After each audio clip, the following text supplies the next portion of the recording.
কালকে একটি ঘটনা সারা বাংলাদেশের বেশ আলোচনা কেন্দ্রবিন্দুতে পরিণত হয়েছে এবং সোশ্যাল মিডিয়া থেকে শুরু করে সকল ধরনের মিডিয়াতে ব্যাপক আলোচনার সাড়া ফেলেছে আপনার। আর সেই ঘটনাটা হচ্ছে একজন স্বাস্থ্য ডিজির সাথে অর্থাৎ মহাপরিচালকের সাথে আপনার একজন সাধারণ ডাক্তারের বাকবিতণ্ডা। গতকাল ময়মনসিংহ মেডিকেল কলেজে সেই ঘটনাটা ঘটে যখন দায়িত্বরত ডাক্তার ছিলেন ডাক্তার ধনচন্দ্র দেব বর্মন এবং এই বর্মন সাহেবের সাথে ডাক্তার ডিজি আপনার আবু জাফরের সাথে সেই বাকবিতণ্ডা ঘটে এবং এক পর্যায়ে সেটা ডাক্তারকে সাসপেনশনের পর্যায়ে পৌঁছে যায় এবং ডাক্তারকে সাসপেন্ড করে। কিন্তু সেই সাসপেন্ডেড ডাক্তার ধনচন্দ্র দেব বর্মন কিন্তু খুশি হয়েই এই স্বাস্থ্য খাতে তিনি চলে যেতে চান। এর পিছনে কারণ কি হচ্ছে?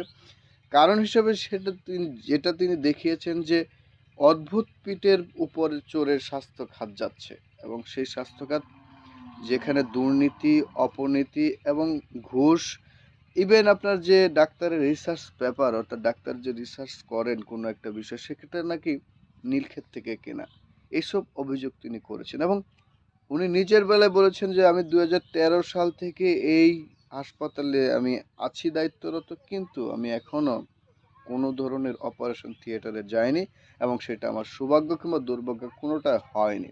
এছাড়াও তিনি অভিযোগ করেছেন যেখানে যে ডিজি এসেছেন এবং উনি যদি গঠনমূলক কোনো কথা বলতেন এবং সেটা যদি ফাফর পর্যায়ে না পড়তো, অর্থাৎ একজন ডিজি উচ্চতর মানুষ উনি এভাবে কথা বলতে পারেন না, কারণ আমি একজন দায়িত্বরত সিনিয়র ডাক্তার, কারণ আমার বন্ধুবান্ধব অন্যান্য মেডিকেলে অধ্যাপকের পর্যায়ে পৌঁছে গেছে, কিন্তু আমি এখানে পদোন্নতি আমার হয়নি, কারণ আমার কোনো রাজনৈতিক এজেন্ডা কিংবা দলীয় কোনো এজেন্ডা আমার নেই, সেজন্য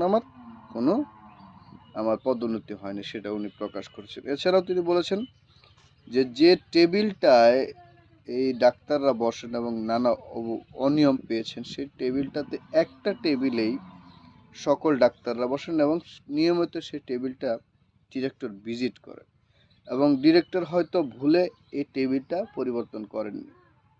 তাছাড়াও ডাক্তারের নানা অভিযোগ নিয়ে উনি বলেছেন যে আমরা সবাই সকল বিভাগের ডাক্তার এখানে বসি একসাথে এবং এখানে বেশ লেখালেখি হয়, এখানে আমাদের পর্যাপ্ত অসময়েরও ব্যবস্থা নেই, কিন্তু আমরা কষ্ট নিয়েই এবং মানুষের বাংলাদেশ গরিব এবং সেই গরিব মেন্টালিটি নিয়ে আমরা সার্ভিস দিয়ে যাই নিরবিচ্ছিন্ন। কিন্তু ডিজি সাহেব যেটা করেছেন সেটা গ্রহণযোগ্য না। ইভেন আপনার এই ডাক্তাররা কোথা থেকে পাশ করেন সেটা নিয়ে উনি সন্দিহান। নীলক্ষেত না মেডিকেল কলেজ, এটা ঠিক মতো হচ্ছে না। এই স্বাস্থ্য কার্ড চলছে আপনার